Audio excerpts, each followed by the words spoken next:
Salut à tous, on va parler smartphone aujourd'hui et plus particulièrement de la marque Oppo, une marque très dynamique, une marque qui apporte beaucoup d'innovation dans les smartphones et plus particulièrement on va parler de ce modèle, le Find X5 Lite. Comme vous le savez peut-être, cette gamme Find X5 est composée de 3 membres. On trouve le Find X5 tout court qui est quand même assez cher puisqu'il est vendu aux alentours de 1000 €. Le Find X5 Pro qui va encore au-delà, lui il va aller chatouiller les iPhones et les Samsung de dernier cri puisqu'il est vendu 1300 € avec des specs vraiment très gonflés. Et puis on a ce smartphone là que moi je trouve très intéressant, c'est le Find X5 Lite qui est aux alentours de 500 €, qui est donc destiné au marché de milieu de gamme et que je trouve très intéressant étant donné toutes les specs et toutes les fonctionnalités qu'il embarque. Allez, on rentre dans le détail juste après le générique.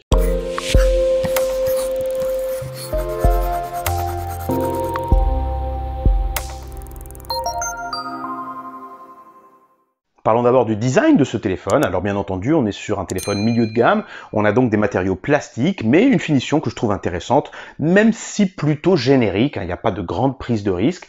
On a donc ce dos qui est plutôt mat, mais avec une finition à paillettes, une petite finition à paillettes, sachant qu'il est disponible dans un coloris noir et dans un coloris bleu.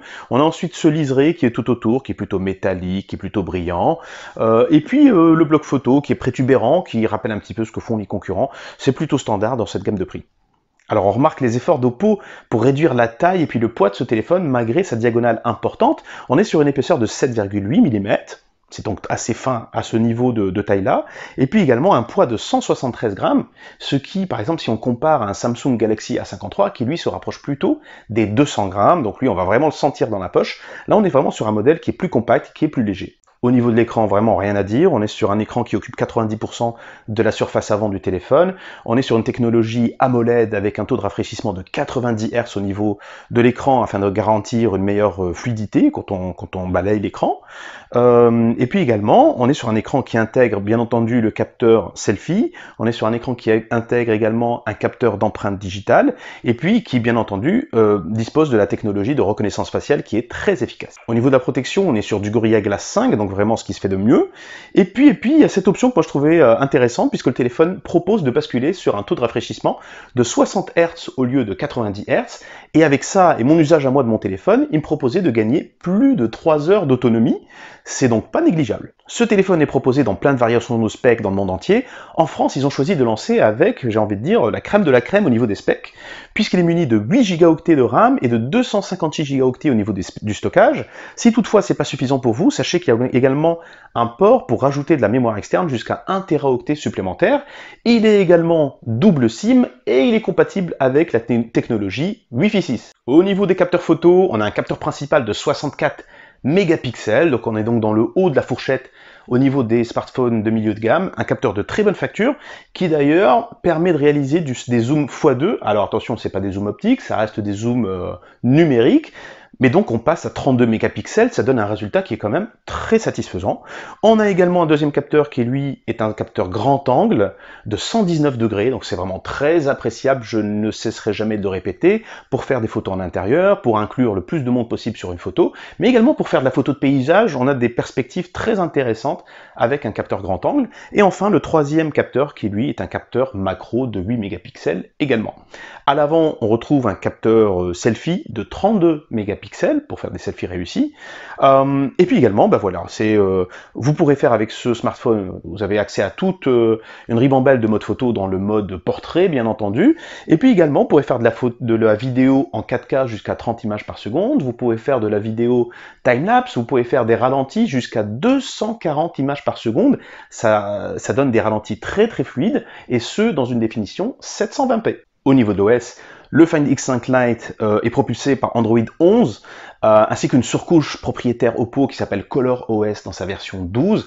Alors on espère très très fort quand même que le Find X5 Lite va être mis à jour bientôt dans la version 12 d'Android. Je ne l'ai pas dit plus tôt, mais bien sûr la marque Oppo et ses smartphones sont compatibles avec tous les Google Services. Vous allez donc trouver les Gmail, les Maps, tout ce que vous voulez, les YouTube, tout est déjà dedans, contrairement malheureusement à la marque Huawei qui n'a plus accès à ces services-là, mais vous pouvez y aller l'esprit tranquille avec ce Find X5 Lite. Coup de gueule quand même au niveau des applications installées par défaut.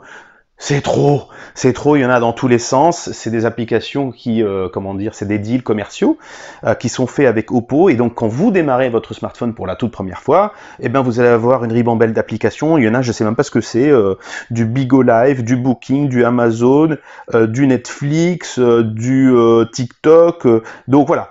Première chose à faire quand vous démarrez votre smartphone pour la toute première fois, c'est d'aller faire le ménage et de supprimer en désinstallant vraiment toutes ces applications qui sont superflues. Au niveau du processeur, on est ici sur un MediaTek Dimensity 900, c'est donc un processeur octa-core de milieu de gamme, mais qui propose des performances très intéressantes. D'ailleurs, au niveau des scores en tout, on est au-dessus d'un Exynos 1280 qui équipe le Samsung Galaxy A53. C'est donc très intéressant. Moi, par exemple, je joue régulièrement à Hearthstone sur ce téléphone et le résultat est très fluide. Vous avez même un mode jeu qui est dédié justement à cet usage. Alors ceux qui ne sont pas complètement passés au Bluetooth vont apprécier le fait que sur ce Find X5 Lite, il y a encore une prise jack, une prise casque donc, 3,5 mm. Par contre au niveau des haut-parleurs, moi je regrette, comme d'habitude et avec beaucoup de modèles, qu'on ne soit pas sur un haut-parleur stéréo des deux côtés du smartphone. On reste sur un haut-parleur mono d'un seul côté. Moi j'aime bien quand je regarde mes vidéos YouTube d'avoir du son qui sort des deux côtés de façon un petit peu symétrique. Parlons enfin de l'autonomie, et c'est l'un des grands points forts de ce smartphone, qui reste milieu de gamme, mais qui propose quand même accès aux technologies de charge ultra rapide, et notamment la technologie Supervox 65 watts. Alors comment est-ce que Oppo fait ça? Tout simplement, sa batterie de 4500 mAh est divisée en deux. C'est deux batteries de 2250 mAh qui sont chargées en simultané, et ce qui fait donc que la batterie charge aussi vite que ça. Très concrètement, on passe de 0 à 100% en une demi-heure. C'est donc exceptionnel, c'est-à-dire qu'on n'est jamais à court. Il suffit de le mettre à charger pendant 5-10 minutes et là on remonte à 30, 40, 60%.